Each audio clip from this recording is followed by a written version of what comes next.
કે આ જે તૈયારી તમે કરી, તો આ તૈયારી બટ ઓબ્વિયસલી તમે સેકન્ડ એટેમ્પ્ટ કીધો, 3-4 વર્ષની તૈયારી છે.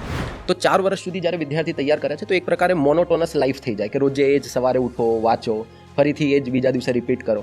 તો આ દરમિયાન ઘણીવાર કદાચ આપણે નાસી પાસ થઈ જઈએ કે બધા દિવસે સરખું ના પણ વંચાય. તો આ પરિસ્થિતિમાં તમે સેલ્ફ મોટિવેશન કઈ રીતે લાવતા હતા? પોતાને જાતે કઈ રીતે મોટિવેટ કરતા હતા? મોટિવેશન વિશે મારું એક સ્પષ્ટ માનવું એવું છે કે એ અંદરથી જ આવશે. આપણે બહાર ગમે તેટલું સાંભળી લઈએ, અત્યારે તમે મારી વાત સાંભળતા આવશો તો 1-2 દિવસ તમને લાગશે કે નહીં આપણે પણ મોટિવેટ થઈએ, પણ જ્યાં સુધી અંદરથી ના આવે ત્યાં સુધી એ સતત નથી રહેતું, 1-2 દિવસ રહેતું હોય છે. એટલે મેં નક્કી એ કરેલું હતું કે મેં મારા કરિયર જોડે એવડું મોટું જોખમ લીધેલું છે. હું સાયન્સમાંથી આર્ટ્સમાં આવી છું. સાયન્સમાં હોય તો આપણે ડૉક્ટર, એન્જિનિયર કરીને આગળ કંઈક ફિક્સ એવું કરી લઈએ, સિક્યોર કરિયર કરી લઈએ, પણ મેં મારું બધું આખું કરિયર છે જોખમ ઉપર લાવી દીધું કે હવે મેં આર્ટ્સ લઈ લીધું અને મારી પાસે એક જ માત્ર ઓપ્શન છે યુપીએસસી. તો કોઈ પણ હિસાબે કોઈ પણ પ્રકારના બહાના વગર મારે આ કરવાનું છે. પણ મોટિવેશન વિશે હું ખાલી એટલું જ કહેવા માંગીશ કે અંદરથી રાખો મોટિવેશન અને સિલેબસ સાથે જોડાઈને રહો. મારે 3 મહિનામાં આ કમ્પ્લીટ કરવાના છે આટલા ટોપિક, તો બસ પછી એ જ ધ્યાનમાં રાખો. થશે ન થશે એ બધું બીજા ઉપર છોડી દો અને ભગવાન ઉપર છોડી દો, એ બધું થઈ જશે. બસ ખાલી સેલ્ફ અકાઉન્ટેબિલિટી રાખો.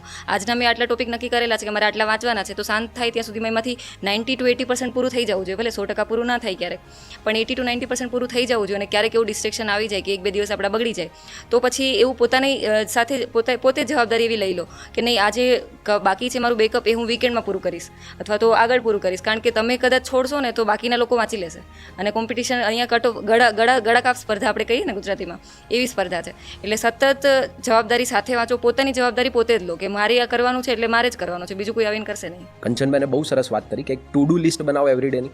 મેં ઘણીવાર વિદ્યાર્થીઓને જોયું છે કે પેલું ટાઈમ પીરિયડમાં પડતા હોય છે કે 9 થી 12 વાંચીશ, પછી 12:30 થી 1 વાંચીશ. પણ બેને બહુ સરસ વાત કરી કે એક ટુ ડુ લિસ્ટ બનાવો. તમારા કામ જેવી રીતે કમ્પ્લીટ થતા જાય એના ઉપર ટીક માર્ક કરતા જાઓ. કેમ કે આ જે ટીક વાગશે ને કે આ મારું કામ કમ્પ્લીટ થયું, એના ઉપર ટીક માર્ક થઈ ગયું, ત્યારે તમને જે મોટિવેશન મળશે એ કહેવાય ને કે મગજમાં કિક આપશે, એ રીતનું મોટિવેશન રહેશે.